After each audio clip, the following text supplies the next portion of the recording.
Y bueno, sin más preámbulos, Liliani, vámonos a Colombia, vamos a conversar contigo sobre todos esos grandes temas que siempre nos quedamos con ganas de más, porque por A o B tiene una sonrisa hermosa, Liliani. Cuando por A o por B, por razones generalmente técnicas o de tiempo, no podemos agotar los temas.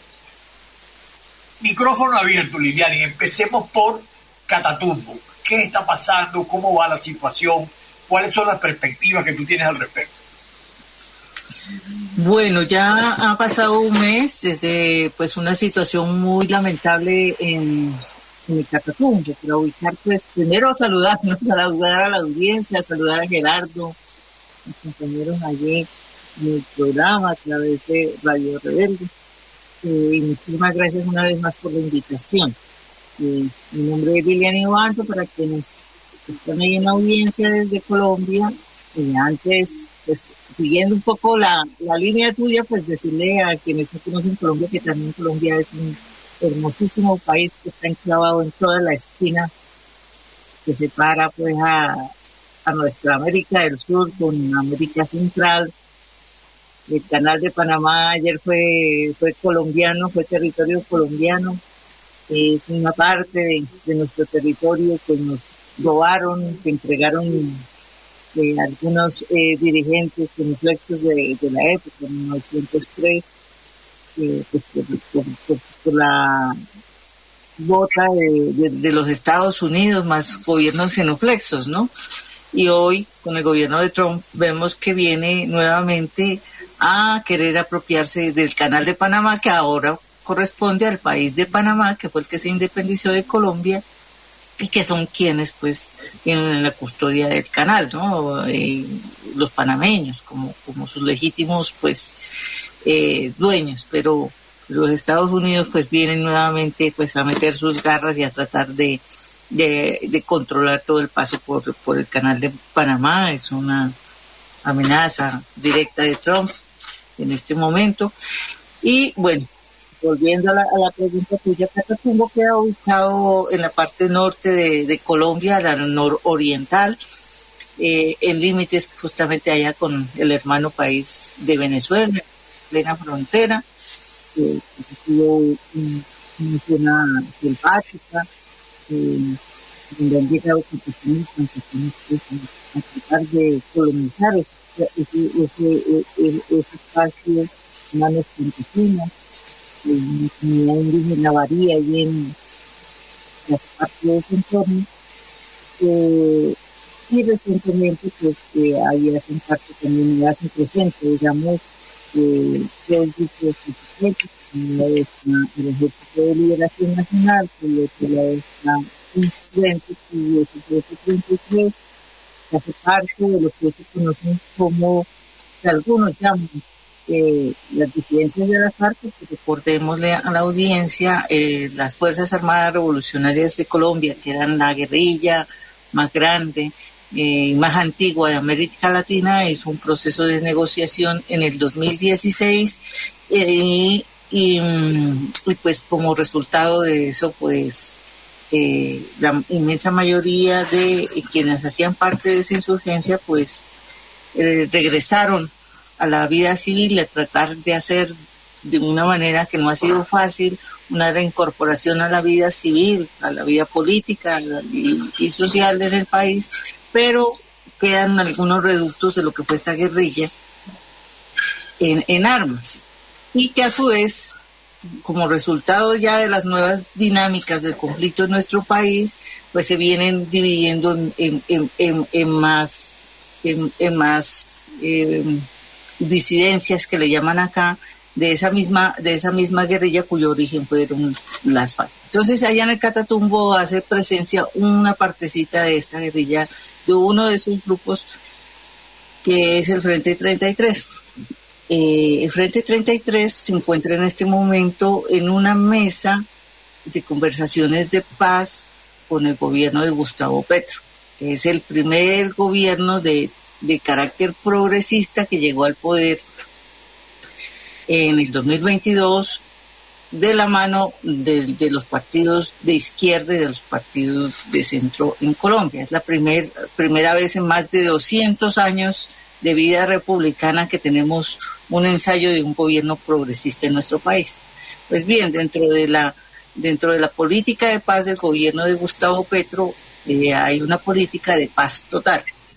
Es decir, lo que pasó con las FARC es que se negoció solamente con una de las expresiones en conflicto en nuestro país, que eran las FARC, la guerrilla de las FARC. Y hizo dejación de armas solo esa parte, después de haber llegado a un acuerdo de paz. Pero las demás expresiones armadas en el país siguen vivas, siguen latentes. Por eso el gobierno plantea que hay que hacer una paz con todos y todas las expresiones, dándoles un tratamiento distinto a unas como organizaciones políticas que son las insurgencias y a otras por la vía del sometimiento a la justicia en el caso de grupos paramilitares que persisten en nuestro país y que han crecido mucho y que son muy fuertes en el país. En el Catatumbo hace presencia también el Ejército de Liberación Nacional. Y al ya no estar la antigua FARC, pasan a ser la guerrilla más antigua del país, ¿cierto? El Ejército de Liberación Nacional, pues es más de una línea, las FARC era más de una línea comunista, marxista-leninista. El Ejército de Liberación Nacional tiene más la influencia de la teología de la liberación, un poco en ese ejercicio de la liberación nacional. Y pues también ya llevan casi 60 años pues de ejercicio bélico. Camilo Torres viene de ahí, ¿no? Camilo Torres fue pues uno de los curas que además fundó la Facultad de Sociología donde yo estudié en la Universidad Nacional de Colombia. Y luego se va a formar un Frente Unido primero, un Frente Amplio. A él lo seguían muchos estudiantes, era un líder muy carismático.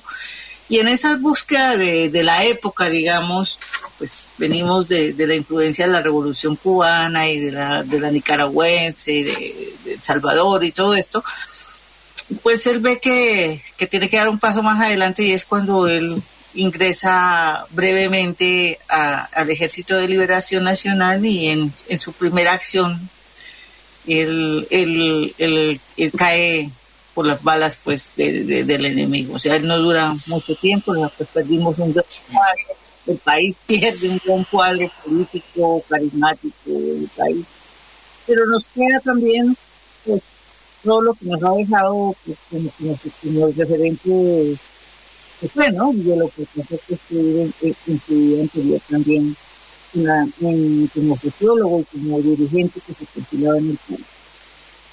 Pero el Ejército de Liberación Nacional también se encuentra en una mesa que en este momento está congelada justamente por los hechos de Catatumbo en el país.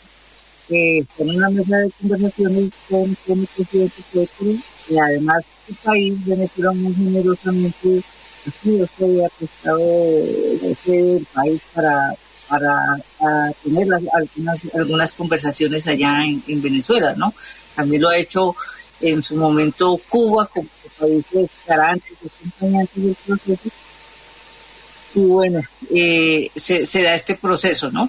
Se da este proceso con ellos, pero el ELN no ha tenido, como lo tuvo en su momento las FARC, una estructura de mando centralizada, ¿no? Única.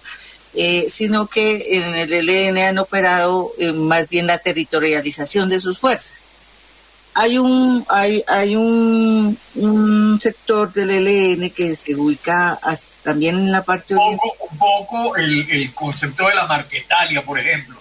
Los gobiernos esos territoriales que se hacían, en los que los frentes se iban separando y agarraban como cierta autonomía. Liliani, ¿podría eso en alguna medida explicar esa disidencia de los principales grupos en armas de Colombia?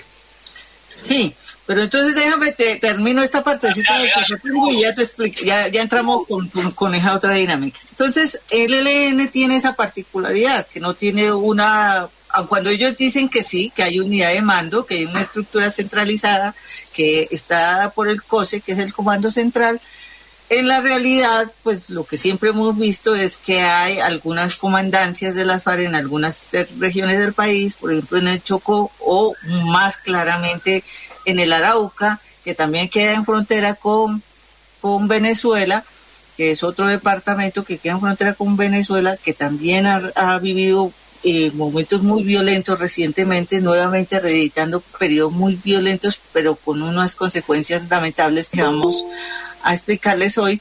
Pues ahí ha operado un frente que se llama el Domingo Laín, que se ha caracterizado más, o saludando ahí a Miguel, que se ha caracterizado un poco más por una visión más militarista. Digamos que el sector que está en la mesa negociando, donde están los antiguos, los fundadores, que quedan históricos jefes del ELN, pues mantienen una política un poco más inclinada hacia la búsqueda de soluciones negociadas. Pero en ese sector que queda más y en cabeza de uno que hoy es su jefe principal, que es García, en el COSE, pues tiene una tendencia más militarista, digamos.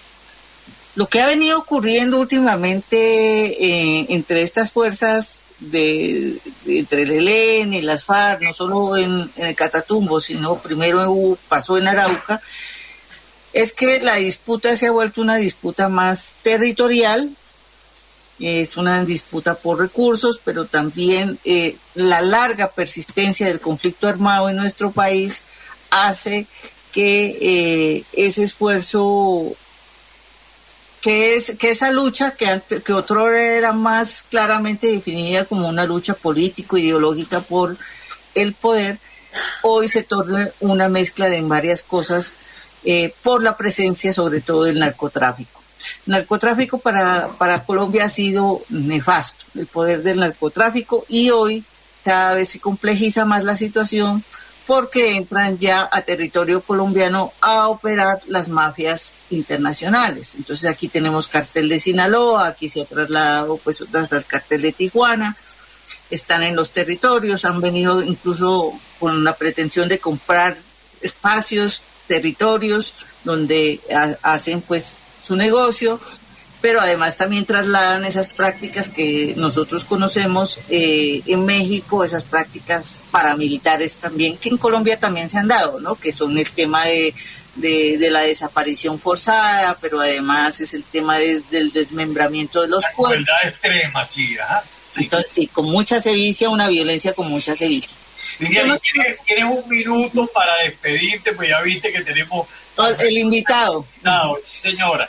Bueno, en el Catatumbo lo que ha pasado es una crisis humanitaria, porque lamentablemente estos grupos por esta situación que se ha dado de esta conflictividad que viene en proceso de degradación, lo que empezaron fue a atacarse entre unas guerrillas y otras. Digamos, se cambió la dinámica de la guerra contra el Estado, una guerrilla entre unas y otras. El ELN entró en un proceso de copamiento, desplazó fuerzas desde Arauca y desde otros lados, copó la presencia de Frente 33, ahí es más pequeña, y lo que hizo fue venir con listas en mano, tocando puerta a puerta, buscando a los liderazgos sociales que acusan de tener cercanías con las FARC, y cometió una serie de asesinatos de población civil, desplazamiento de más de 50,000 personas en este momento. Hay una crisis humanitaria profunda en el Catatumbo, y todo esto está cruzado con todo este tema de cuando se pierden un poco la perspectiva de hacia dónde se está luchando, pues volteamos las armas contra el pueblo. En este momento el gobierno ha decretado una ley de conmoción interior para la zona del Catatumbo, porque hay un problema humanitario muy grande, pero además porque el gobierno enfrenta frente al Congreso un bloqueo a sus propuestas y a sus reformas, es decir, no podría intervenir en el Catatumbo de manera más efectiva si no declara una ley de conmoción interior, y eso es lo que viene ocurriendo ahí, una crisis humanitaria que trata de el gobierno responder por la vía de la conmoción interior para poder sacar varios decretos de atención humanitaria urgente. Claro, sí, indiscutiblemente sabemos de la vocación humanista y respetuosa de derechos humanos del gobierno de Petro, por eso respetamos esa majestad de la presidencia de la República de Colombia.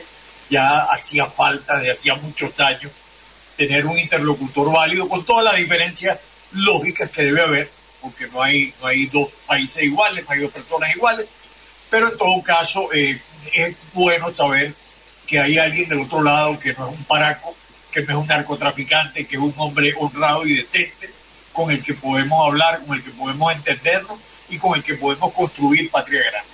Un fuerte abrazo, Liliani, estoy seguro de que tarde te vamos a tener de nuevo.